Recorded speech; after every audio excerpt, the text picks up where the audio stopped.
Ano, nakatambak pa rin ba sa isip mo yung magagandang idea at hindi mo ginagawa kasi natatakot ka magkamali?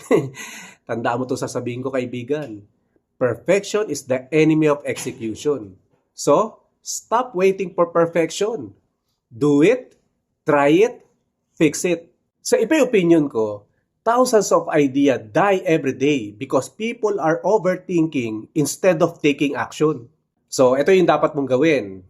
Step 1, do it. Gawin mo agad. Huwag ka na magpatumpik-tumpik. Pangalawa, try it. Subukan mo sa totoong buhay, huwag puro sa isip lang. Pangatlo, fix it. Ayusin mo yung mga pagkakamali mo along the way. Sabi nga sa kasabihang English, you can't fix a steering wheel of a car that isn't moving. Get your momentum starting today. Huwag kang matakot magkamali sa simula. Tandaan mo to.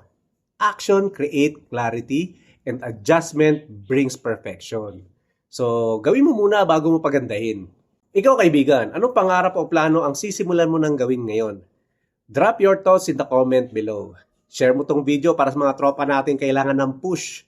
Follow mo na rin para sa gantong positivity and mindset shift content. Ipe opinion ko to.